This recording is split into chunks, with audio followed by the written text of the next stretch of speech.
Hello my zany family, today I will show you how to get free Robux using Robux.free generator online for free today. Step number 1 is read the instructions. Very important, what's this you cannot read because too small. Oh my god, you vision, even more dog water than my Tourette after I Chinese bell. Okay, I zoom in for you because you are too fat and ugly to just move your screen closer to your face. Okay retard, are you ready to get free Robux? Why the hell are you looking away from your screen? Do you really need even more stimulation? Okay, I will add Jeffrey Freak's time dancing video to the bottom right side of the screen. You better be happy because this one video cost Chinese government yen. I mean it cost frigate CGF very much human money to add this much stimulation to video. Okay, this part very important. Pay attention to number 1 and do as you're told to get your guys up, I mean free Robux. What is this? You added way too many spaces. I do not pay you $1. You'll be wasting spaces when you yourself are waste of space. Dear Fire, I'm so sorry. Typer, Korean, not even Chinese. So I will give you one extra stimulation free this of serious online business right for here. free while you pay attention and do numbers 2 and 3. They right here? Yeah. In this city? They be walking around over there too. You be showing to a lot of people? Yeah, and then a lot of people been going inside because these people been on the loose right now. So you gotta watch out for these two, because at nighttime they'll take you. They'll kill you? Yeah, this one, especially this one. See how dark he is? He's like a donkey in the face, don't he? The police know about him? Yeah. It's all been on the news and stuff. Tony, come here. Real fast. Have you posted any stories that the people don't know? That's what I'm trying to do. And look, like, these people are so dangerous. They work for the cartel. Like, the donkey man, like, you gotta watch out for him. It's real. It's getting bad out here. Like, especially, like, does this look scary to you? See? Damn, man.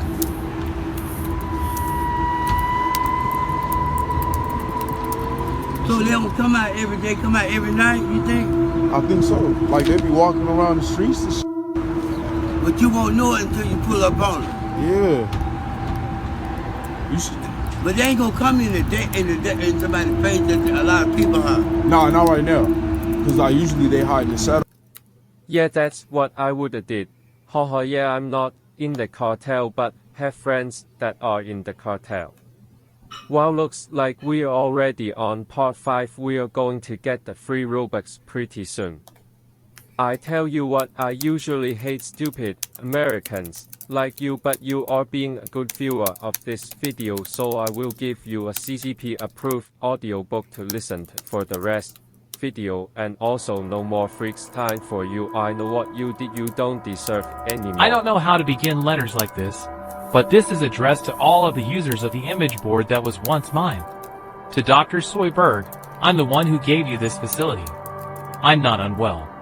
I have no mental illnesses. Please, Dr. Soyberg, please release this letter to the public. Everyone needs to read this, because it is important. The only life it'll ruin is Cuz's, but in a good way, because he is legitimately corrupt. To start off, my name is Nate Higgers, and I created a funny image board based around Soyjacks. I didn't expect it to go anywhere, but it was a tight-knit community of shitposters from 4chan, primarily /QA/. My image board became a bunker after Gukmut shut Quay down. I was quite proud of being able to create a sizable community before it was too late. Unfortunately, a small-time Russian mogul named Cuz sought to acquire my image board. At the time, I was optimistic about being able to profit monetarily off of an image board, but I didn't want it to sell to that slob monkey weep. So, I waited for a higher bidder. I have learned by now that trying to sell my image board was one of the biggest mistakes of my life. Even bigger of a mistake was denying the Ruspec the transaction. He increased the bid every time I said no. But this didn't sway me, After I denied the first few offers, he stopped increasing, but resorted to other tactics. He sent his Discord clique to raid my image board. In retrospect, this was just low-level hoodlum activity. It started when I was attending history class. It was the second week of the cultural enrichment program. It was the last day I didn't skip in order to get minimum credit. Today's subject was George Floyd, and all the riots that happened as a result of his death. At 8:46 a.m., the professor told everyone to kneel.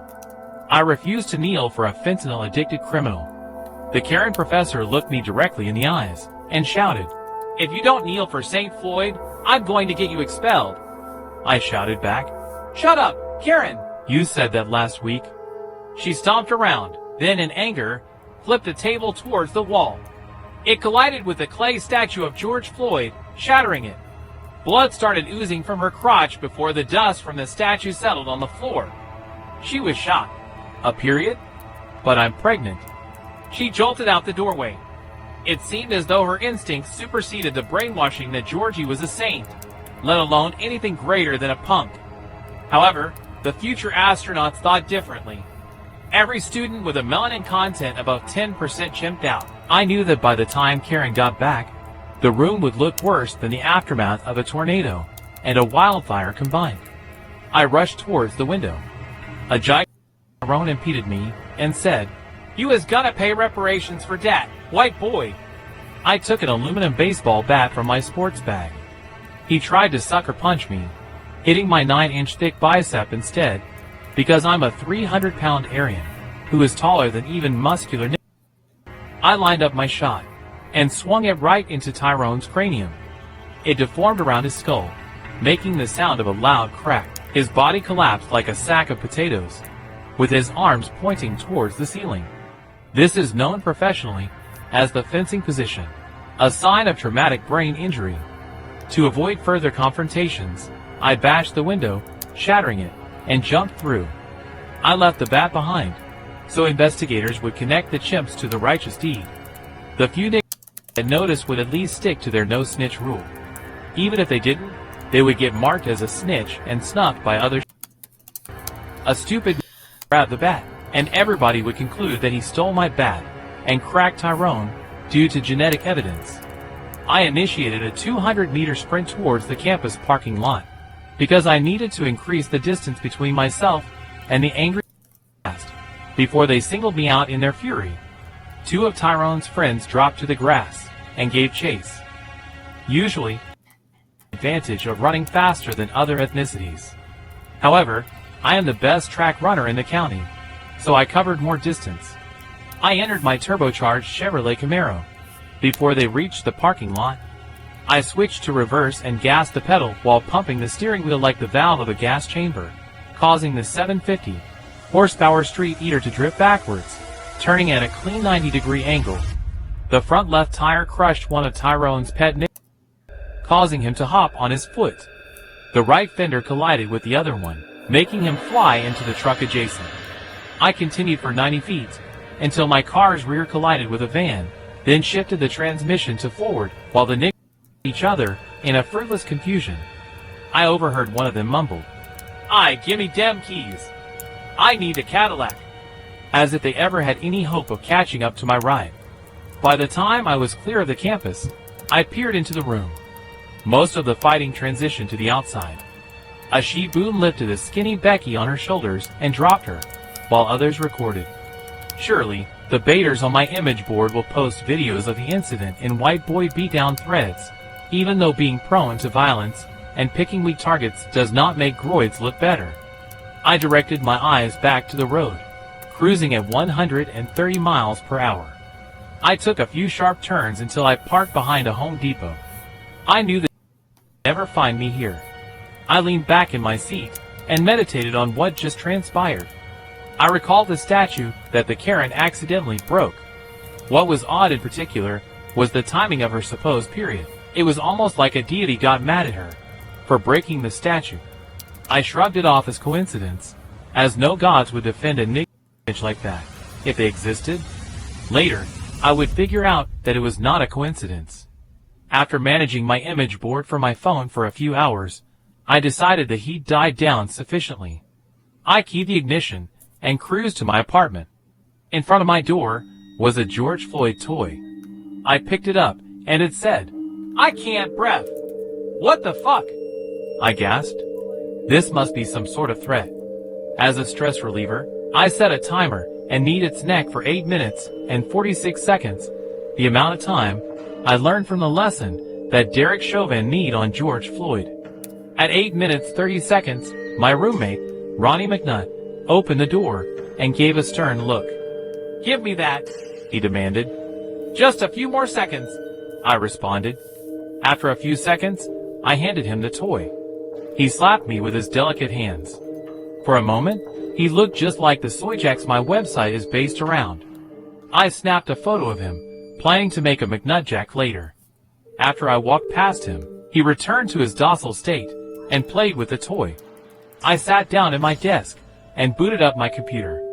In the sea of soot quotes and gems, I decided I would create a blog post about what I encountered earlier. I decided to write anonymously to my fellow chuds, because what occurred was too insane for me to trip fag.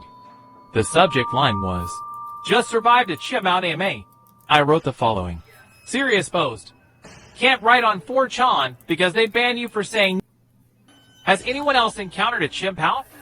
I just went through one today. Professor ended up having a spontaneous abortion. Naturally, they mocked me for using proper Reddit spacing. They told me to take my meds. Little did they know, I would be locked up here and take my meds. A trip fag named Azuf chimed in. I encountered a few. Use bear spray. Finally, I thought, a fellow serious poster. I responded, I have no problems with force. I am a 300-pound keyed gigachad. This is about repeated chimp outs and aftermath.